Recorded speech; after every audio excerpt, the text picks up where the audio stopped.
Thanks for having me out, dude. Kind of, I guess for everybody out there, kind of give everybody a rundown of who you are, what you do. Like when you got into bikes, obviously you've been started your own shop and that kind of stuff. Kind of give us a rundown of all that. Yeah, so my name is Renny. I own Easy Rider Cycle.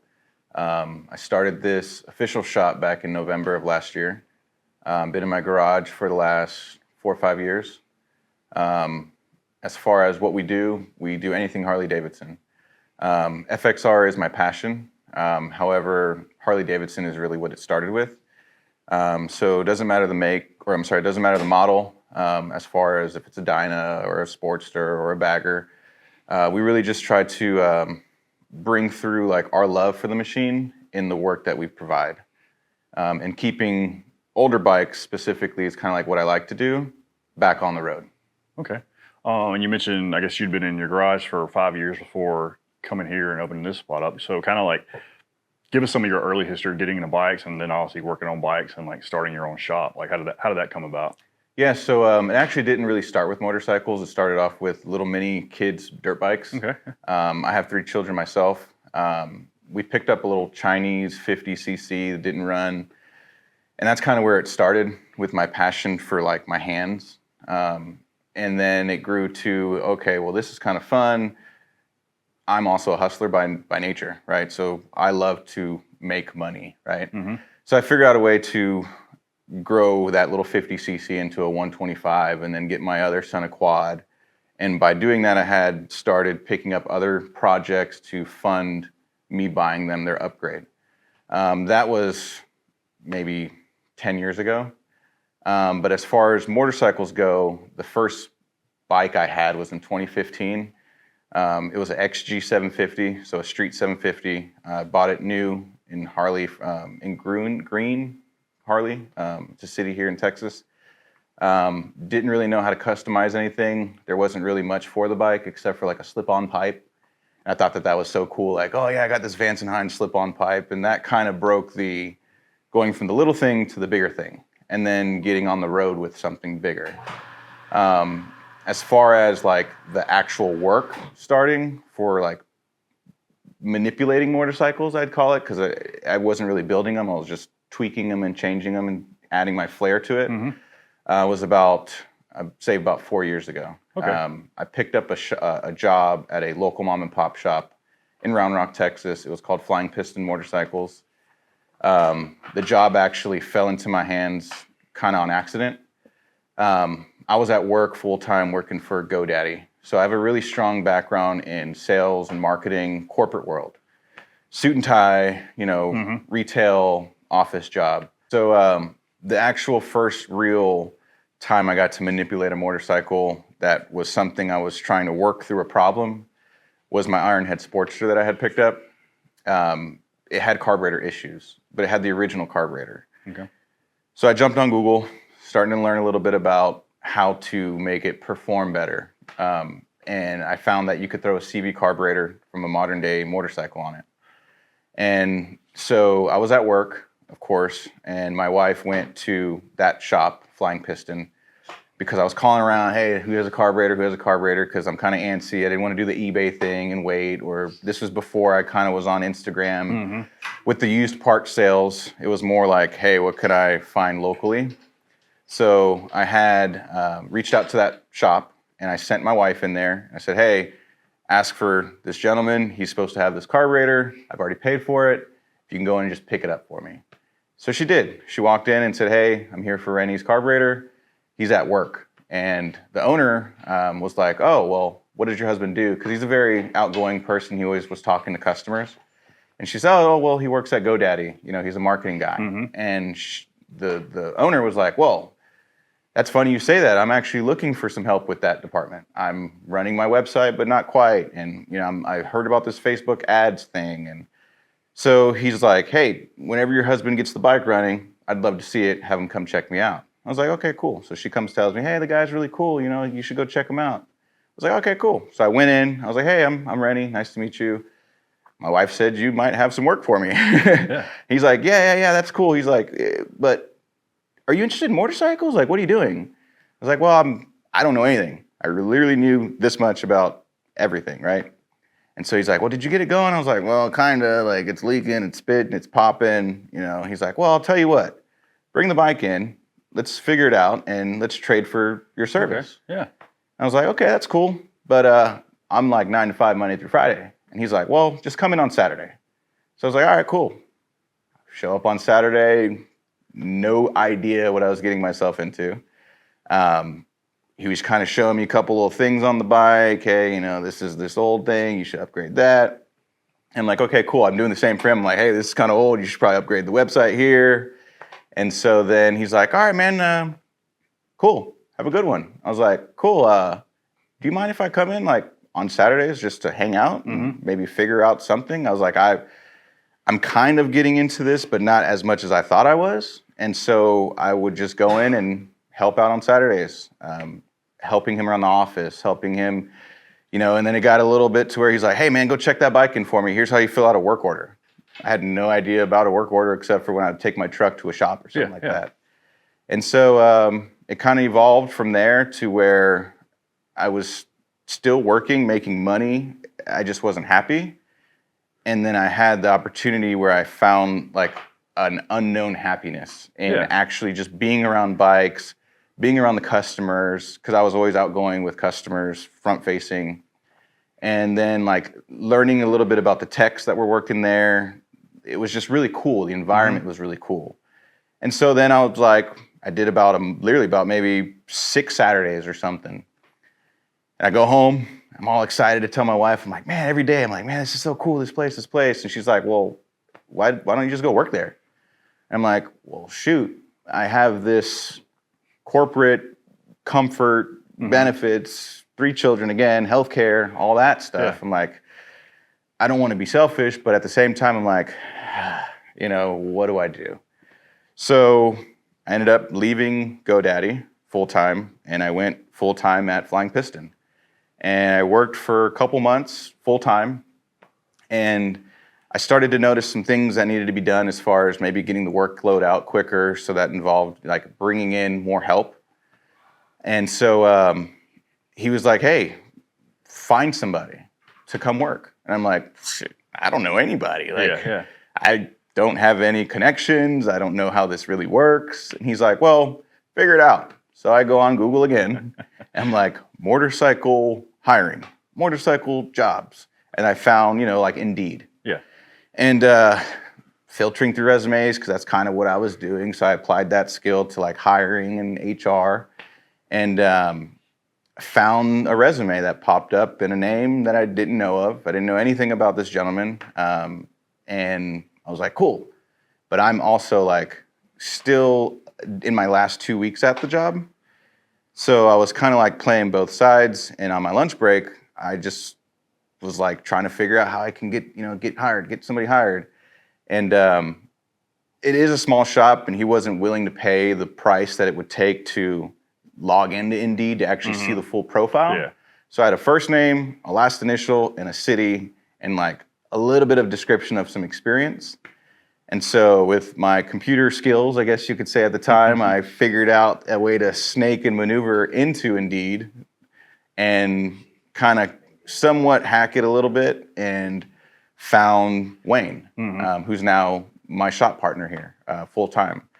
And called him literally on my lunch break, my last 2 weeks, and I'm pretending like I know what I'm talking about, and I literally have zero clue, and this guy's been doing it for more than I've been alive, right? And I'm trying to like BS him into like coming into an interview, and I could tell he's been on the phone with some people where he's had that conversation. I'm like, hey, tell you what, I don't care where you're at, I don't care what you're doing. Bottom line is, we're looking for help, you're looking to move, let's set up a meeting, right? An interview. So he comes in, and one of the questions of the interview that I had to give from the owner, who told me, he's like, hey man, these are the questions you want to ask, and I'll be in the background and I'll feel it out, and I'll call BS or not. I'm like, okay, cool. As long as you have my back, no problem. One of the questions was, hey, can you rebuild an Ironhead Sportster in pieces if I hand you a box? And Wayne was sitting across from me. He's like, you kidding me? Have you seen my resume? I'm like, I have, but again, I don't know. Like, I know what you have done, but I don't know what that actually translates to. And he's like, absolutely. I was like, okay, now what do we do next? And then I look at the owner and he's like, bring him out to the shop, show him the Iron Head Sportster that's actually in pieces.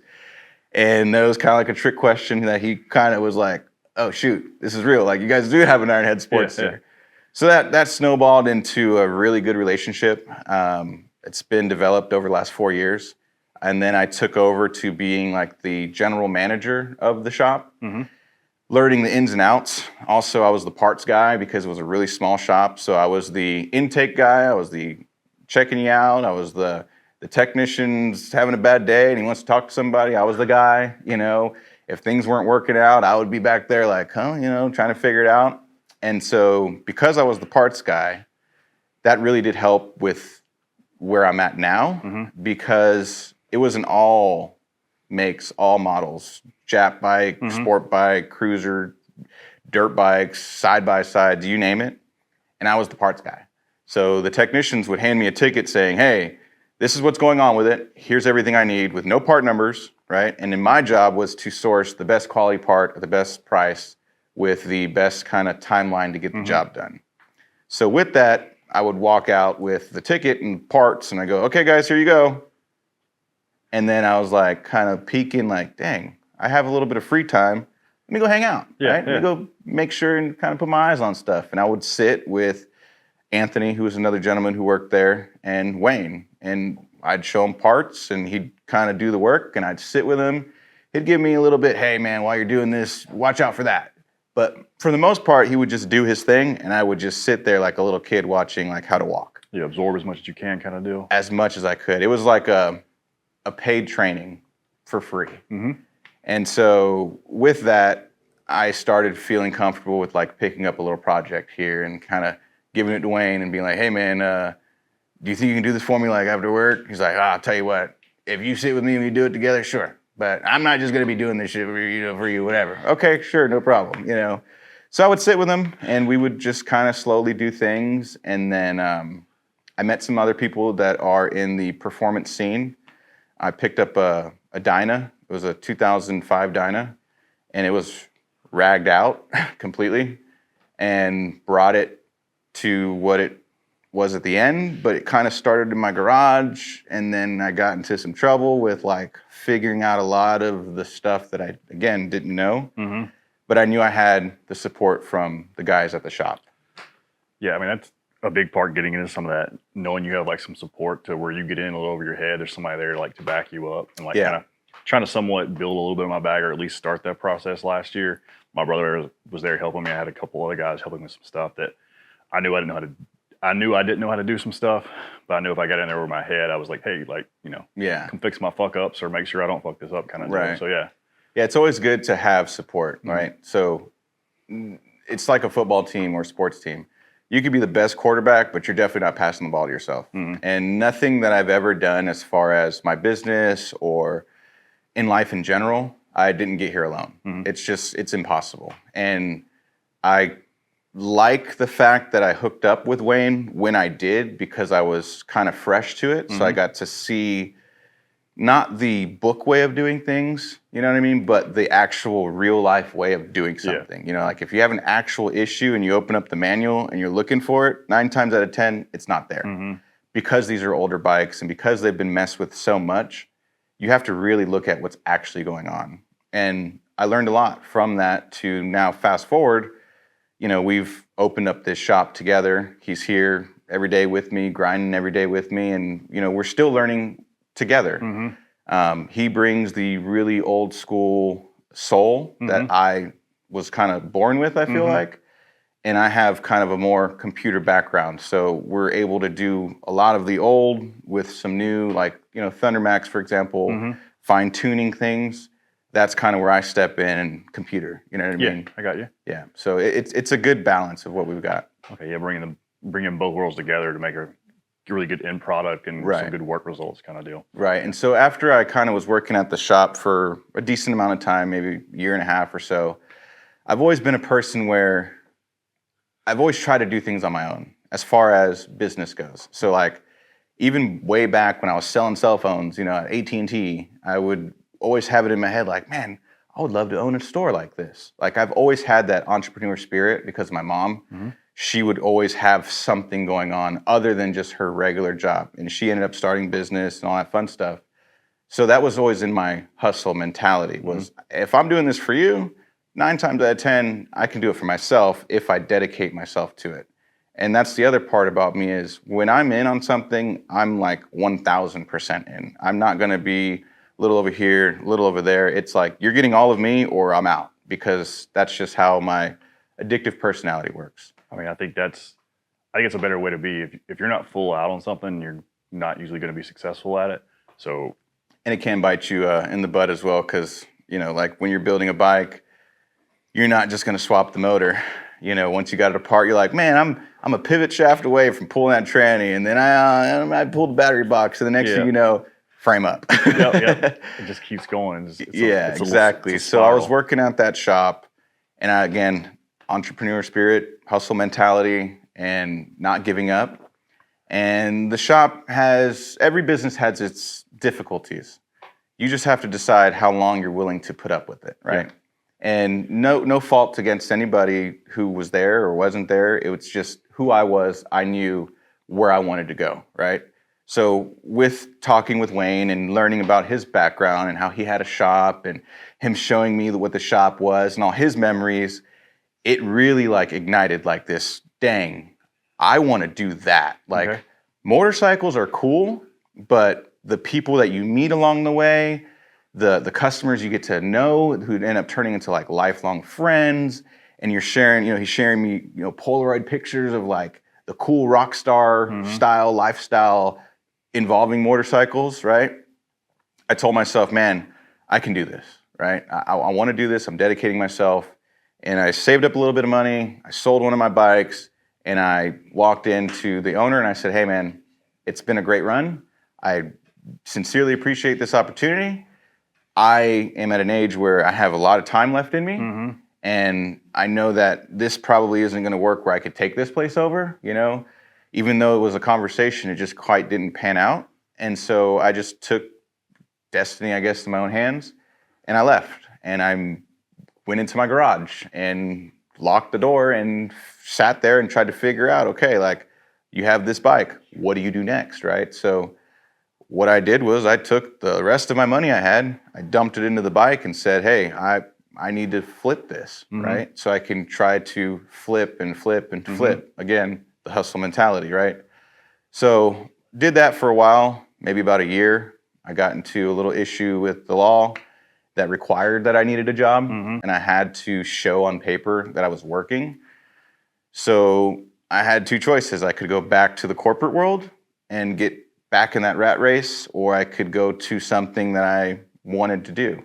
And so I went back to that same shop with my tail between my legs, hey, is there any opportunity for me to come back? That kind of deal. Yeah. And I could tell he was more than happy to bring me back, and I was very thankful for that opportunity too.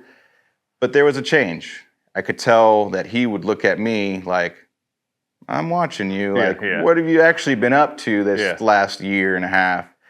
And then I hired a shop porter. He was a 16-year-old kid, heavy on social media, and he would follow what was at the time just for fun, Easy Rider Cycle. It was just a name that, because again, I'm old school. I have that kind of old school mentality. I grew up kind of watching and reading that stuff. And it was just something like, hey, make an Instagram name. Okay, cool. Threw it out there. It was never something I really thought through, like, hey, this is going to be what it is now. And he would come in, the porter would come in and be like, hey, so that bike you did, that's pretty cool, man. I'm like, don't do that too much, man. I'm trying to work, I get all that. I was like, talk to you later, dude. Yeah. He's like, hey man, that raffle's sick. I'm like, shh, you're getting me into I don't want any heat, man. So that ended up happening. He kind of caught wind, and then he would see the bikes I would start riding in kind of were changing. The parts I would be ordering through the shop were changing. And I could tell that he knew that there was some growth and evolution that was happening. And he knew that the only reason I was there was kind of not my choice. Yeah. So with that lasted for, I don't know, 6 to 8 months maybe. And then I had some health issues go on that just stress, overload, just a lot of stuff going on to where got to talking to the lawyer and he was like, hey man, you proved the paperwork, you're good, get out of there if you feel like it. And so I left. And then that's when I knew I would never go back to A, that corporate world, or B, working for somebody else. I've already gotten a little taste of it and I liked it a lot. And I had a little success with, selling bikes, selling parts, used stuff at the time, collecting. And then, in that, I started figuring out like the little niche market, right? Like, yeah, there's the chopper guys, there's the dyno guys, there's the bagger guys, but none of that stuff really spoke to me. So that'll kind of, I guess, translate into how the FXR thing came about, was finding something special that meant something that I could relate to as far as like having a soul, right? Okay. In a spirit, in a just life, right? No offense to new bikes, they just kind of don't do nothing to me personally. I love them, I'll work on them, I'll trick them out as best as we can, right? Yeah. But as far as my personal motorcycle needed to match kind of my spirit. Okay. And so I got into the hustling of parts, right? Buying the stuff that was kind of rare, the kind of one-off, the stuff that if I picked it up, I knew somebody's gonna want it fairly quickly. And then through that, I ended up finding an actual FXR. Okay. Hey guys, I want to take a second to talk about Get Lowered Cycles. Get Lowered Cycles is in Warminster, Pennsylvania. They have their own shop up there where they do fab work, installs, motor work, dyno tunes. They're also a huge source for performance Harley parts. They've got a great site set up. They carry suspension, brakes, seats, whatever you need from the best brands out there. Not only is Get Lowered coming on board to help me bring more of this interview series to you, they're also going to make it easier for you to find any of the parts that we've just discussed. So for each build, Get Lowered is going to create a link that I'll drop in the description that has all the parts laid out that we just discussed. So say you're interested in running a suspension setup we just went through, or you just have the typical what fairing and bars question is that. All you got to do is click on that link below and they'll have everything laid out for you. Simple and easy. Make sure you check these guys out. If you like watching these series, make sure you use those links to order parts. Supporting them helps them support me so I can bring more of this to you. Let's get back to it. All right, so obviously FXRs would be an old soul. That's kind of what drew you to them. And so obviously you're doing all this work on these old bikes and you're drawn to this. And so I guess is that kind of what kicked this build off in particular? So there was some other FXRs before this one, but that was what inspired the overall build of the bike, was to try to breathe new life into what somebody would consider an old bike, right? That's really what kept the look of it as far as the visual, but bringing it into the modern day reliability, performance, being able to enjoy the ride without it like falling into a million pieces. Yeah, I feel like you've done a really nice job of bringing you. It still has that old classic look, like you mentioned earlier, with like all the stock paint and everything, but you've like updated with like brakes, suspension, and that kind of deal. Yeah, and that's really kind of what, I guess if anybody would ask me like, hey, what is your specialty, right? My specialty is bringing the old, that's good, with the new, that's the best. And blending it to where it actually kind of makes it look like that could exist at the time, if it was available. Okay. So that's why, again, I did keep the original paint. Obviously, I have a painter, an in-house painter, Chooch, Cutthroat Designs. I have the option to paint any bike I want, right, with what I would consider one of the best painters coming up right now. But and a couple of my friends, they give me crap about it, especially my painter. But once you realize the history of the paint, it's what really like drew me away from touching it at all. Okay. So for a while, it was just rough. It had gas stains on the tank, faded side covers, the faded paint all off top of it. But again, that's what I felt like made the bike. And then from that stemmed the colors that I chose to bring into the paint, right? So that's why the bronze came. Because the bike was originally all that blue color, it's been, there's stickers that are on the bike saying, this bike climbed, Mount whatever. And, it's been at the FXR show in like 2015. So all that history came on the bike when I bought it. and I wanted to pay kind of homage to the bike itself, right? Okay, yeah. The frame, the tins, the thing that would have been noticed. And so with the sun faded colors gave me the ability to do something a little bit different, which is when the bronze came to life. And this is an 86 FRD, correct? Yeah, FXRD. So yep. So it's a 1986 FXRD, which stands for Grand Touring, which is a little bit different than the RT, which is just a touring model. So this one from the factory, dual disc, 2-over front end, floorboards, matching tour pack. It had a little bit higher suspension in the rear. It had a different glove box fairing setup, so you have 2 glove boxes. The speedometer and the tachometer was built into the fairing. It just had that kind of a little bit more like what you would consider like a CVO at the time, right? The king status one. And that's what really drew me in. And because it's a 1-year only bike, and then they only painted, I think, roughly about 300 or so of this color, again, like the nerd in me started coming out of like the rarity and like okay, cool, like I'm gonna keep that. So that's why some of the stuff I haven't changed, and I've left what I could. Yeah, it makes sense, like kind of preserving as much of that as you can, like especially like maintaining kind of deal. And so you mentioned the bronze, so I guess like the frame and the wheels and all that, did you have that powder coated bronze, correct? Yep. So it's the official color's triple bronze. And what actually inspired the bronze itself was the gas cap. So the bike, when I first bought it, I bought it out of Houston, sight unseen somewhat. I had to put a little bit of money down before I went and found it, or I picked it up.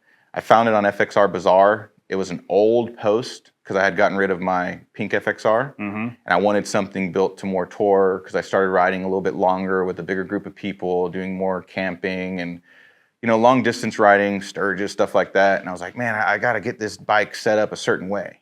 But I couldn't put bags on the other one. I couldn't put a fairing. It just didn't make sense, right? So picked up the bike. It was all stock, Evo, Thunder header, the combo. And went online, and I was looking for gas caps, and I found the power plant gas cap. And I saw that they offered, gold and black and red and blue and all those traditional colors. And then right next to it, it said limited edition bronze. And again, there's that like rarity special. I like that, right? So I bought it, threw it on the tank, and I was like, man, that color really goes good with that sun fade. I was like, but nothing else on the bike matches, but I was just trying to work through how to kind of do little things. And then some opportunities arise to swap the motor. I had my first year camp out, the Lone Star camp out, and got a little crazy at night, and was telling people to try to blow up their bike, whatever, go crazy. And I was out there 3 a.m. wrapping my motor, and it was already leaking and squeaking. It was old. It needed to be gone through, and that was something I was going to do originally, was just rebuild the motor to keep the numbers. So I ragged on it and blew it up. Next thing you know, again, I went to that old shop, walking around, looking at what they had, and I saw a chopper sitting there that I knew had been there before I was there. The dust on it was like this thick, dude. And so I'm looking at it, and I'm like, man, this thing's got an S&S motor in it. I'm like, hey, Wayne, do you know anything about this bike? He's like, yeah, man, back in the day, those things had 6 speeds and this and that. And I'm like, Again, I kind of didn't really know. I'm like, that'll go in my RD, right? He's like, it'll go right in. I was like, cool, I'm gonna go talk to the owner. Like, I'll be right back. So I ended up picking up that chopper, brought it to my house, took the drivetrain out of it, started trying to source the transmission case, and I originally was just gonna swap the drivetrain, right? And again, once you get it all out, you're like, I'm one more bolt, I'm one more this, I'm one more that. And it just started snowballing. Kind of like, kept going from there. So walk us through like the current motor, like your setup, any internals you've done, exhaust, that whole deal. Yep, so it's a S&S 117. It's got a 6-speed in it. It's an aftermarket. It's not Baker. We did move it over, but we couldn't really quite figure out there was really no indication of what it was, right? Okay. I'm running a Trask pipe. I've always ran Trask pipes on like my Dyna and the other FXR I did because of the power and the sound that they make and the clearance with the cone on the bigger motor. And then I'm running a Primo Rivera clutch, again, out of that chopper. So the tranny, the motor, and the clutch, and the whole primary setup is straight out of that Straight chopper. out of the chopper. Yeah. Okay. All right. Cool. And then you've upgraded suspension all the way around as well, correct? Yep. So originally the bike did come with a 99 and down dual disc 39 millimeter front end. From the factory, they come 35. Somebody had already kind of done that, but I wanted to run more upgraded brakes, right? So I found that Harley still at the time was selling the 2000 and up Dyna lower legs, dual disc. So I did the 2000 and up Dyna lower legs, Race Tech internals, and then in the rear, I did BenTmoto shocks. Okay. So I took the old air ride thing with the pump or whatever crap. I took that out. Yeah. Okay. How you like the BenTmotos? I feel like I've seen a few more of those lately. I know Main Drive is running his on his like M8 FXR. Are you pretty happy with those? Yes. Compared to some of the other suspensions? Yeah. This is the second set I've ever ran on the second FXR. The first one was my pink one. And the way I found them was I wanted a chrome shock, but nobody offered an all chrome. It would be like a Legend kind of polished or whatever, or like silver. Searching, found the chrome ones, threw them on the bike, rode them to Sturgis and back, and I loved them.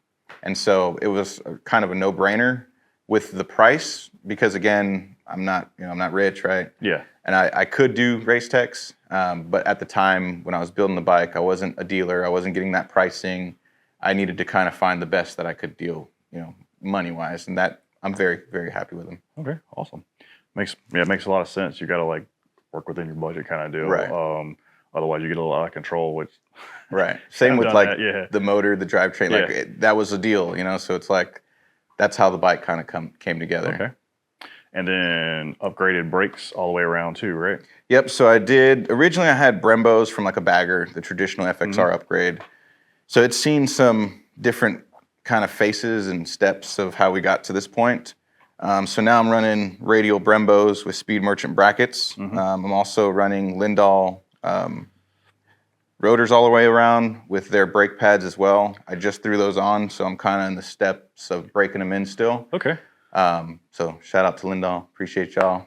Love the support. I support y'all as well. So yeah, they make some nice stuff. You see a lot of their stuff around. So cool. And then I think you're running a chain kit back there as well, right? Yep. Doing a chain kit. So the sprocket is an FXR division collaboration with Chopper House. Okay. So I try to support Texas, and that's what Chopper House is.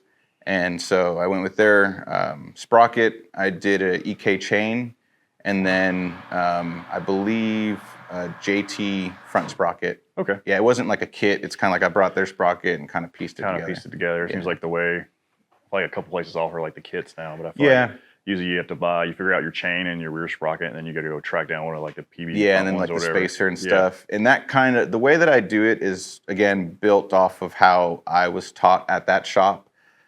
The owner hated, handlebar kits or wiring kits or anything with a kit because he would find the manufacturer, find the part number, and we would save a little bit here and piece our own of the best component. So that's why I didn't do a kit. It's just how I was taught.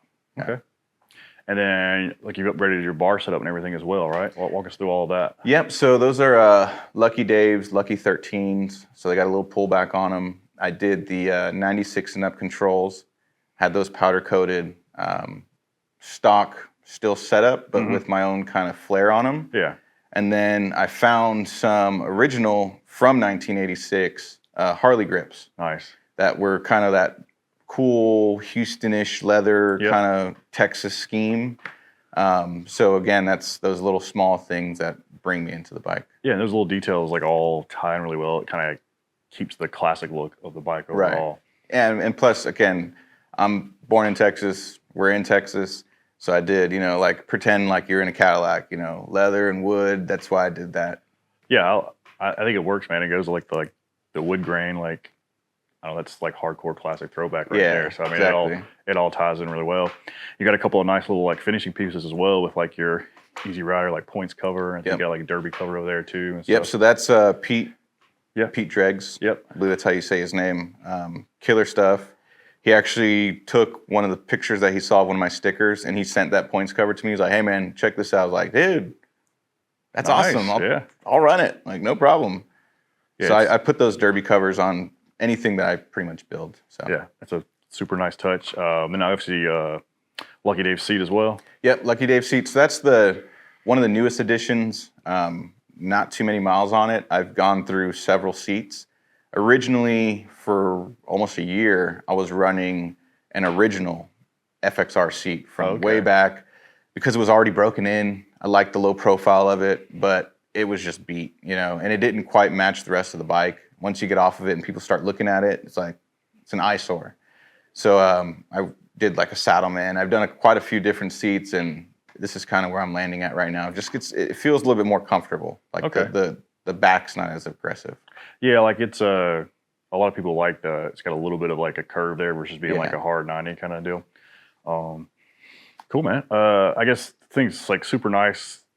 Obviously, you nailed hit the nail on the head with like the classic, but like a lot of like the modern performance upgrades. You got anything else planned for this one other than just riding it, or just no knocking out some miles? Yeah, I'm taking a time out on this one. It has slowly progressed. Like, recently I did the Justin My Machinist swing arm. Again, I went up there for Tony's little anniversary party. I known he's had one. I've never really seen him on the bike except for the one he did. And I believe you were actually there. Yeah, I was there. I was there that day. Yeah, he was like, "Hey man, you got any tins for sale?" I was like, "Yeah, you still got that swing arm for sale?" He's like, "Man, I knew you were gonna do that." And he goes in the closet and pulls it down. I'm like, come to me. So again, hustle mentality, right? Yeah. Little swip swap, and I've been running it for, I don't know, maybe 1,000 miles or so. Okay. Yeah, it looks great on there. So yeah, and it kind of matches the drivetrain, right? So like for me, when you look at a bike, kind of what Wayne taught me, it's like a woman, right? Needs to be sexy, it needs to have curves, but you also don't want to just like stop at their eyes. You want to look at everything and then come back and be like, oh dang, look at that, right? Look at those, right? Yeah. So that's how I try to flow the bike. Is you'll give it the one over. If it was in a parking lot, you'd be like, ah, cool, and then you come back like, wait, what's going on there? Hold on, whoa, and then you can start diving in. Got all those lot of little details that if you get in there and look, like you're gonna appreciate, kind of deal. Right, right. And then of course, like when you have a bike apart, hardware is everything. You can't start just slapping stuff back on. So that snowball thing happened, and then ARP all over the place. Cycle electric charging system, Baja Design LP6. Yeah, because you got a headlight, but you also got the little smaller lights as well, correct? Yep, so those are the Squadron Sports. Originally, on like FXRs back in the day, RTs and RDs, they had the accessory where you can add like this big, funky, round, floodlight. So I tried to do the same concept with, again, that modern touch. So obviously you were trying to keep the whole classic look, so kind of run us through a lot of, I guess, some of the original stuff you're still running to kind of preserve that look and all. Yep, so most people on these bikes, they remove like the light bar on the rear, right? Because it's big, it's bulky, and nowadays everybody's trying to hide everything. Well, the bike's already kind of big and bulky, so I kept the light bar, but I upgraded to LED, custom dynamics. The sissy bar, they do make a matching back pad. But again, I wanted to keep that nostalgia. So I kept that bar and shield on that just to keep that flow. Same thing with like, the handrails, just powder coating them, bring them back to life, running the original struts, but putting the wood insert in them just to kind of, again, bring it back to life. Same even for like the license plate holder. Like, I'm not a big fan of the lay down stuff.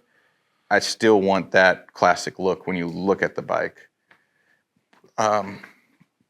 Original bags, fairing, yeah. Yeah, kind of the whole deal. Cool, man. That's like a classic with all like the modern updates you need kind of deal. That's awesome. Yeah, even the simple stuff like the brake pedal pad, the floorboard pads, like just keeping it as much original without not having a good bike. Yeah, I mean, you're upgrading those performance things you need to make it a comfortable bike and a bike that you're not going to have issues with and that kind of deal. So that makes a lot of sense. Sweet, man. Yeah, that's awesome. All right, so like, I guess what's next for like Renny and Easy Rider Cycle and stuff? Well, obviously, for people that do know the story or what we're up to now, the next thing we have, the big thing, I guess you can say, is the FXR Tour. So I was an invited builder to build an FXR for Born Free Texas, and that's kind of the thing that's right here on my mind. So that'll be the next big project. Okay. But we also have some customer stuff in the shop that we're working on, some frame up for dyno. You know, we have normal work that we do every day to keep the lights on and the bills paid. But what's next is just what I've kind of been doing, just doing it on a bigger scale. Okay. So with opening the shop, it's allowed me to get different accounts as far as like drag specialties. So I'm able to offer more to my customers. So just growing that and just continuing to do what we do and, you know, keeping it easy, I guess. Another big thing we have is the Texas Hills Show. So we were invited to go to that as well. We're giving a bike away for that. We're giving away an award there as well, so we'll be a judge for that as well, and that's coming up in May. So there's some events that we got our hands in, and just it feels like once I open the doors, the wind's just blowing in, and I'm really excited for it. I can't explain how much I am so appreciative of everybody's support who supported me along the way and followed when I was that guy in the garage. I'm still feeling like I'm the guy in the garage. It's very unreal to me when I roll in here and I'm flick the lights on. I'm like, dang, it's cold outside. I can turn my heat on. It's just, I'm still getting used to it.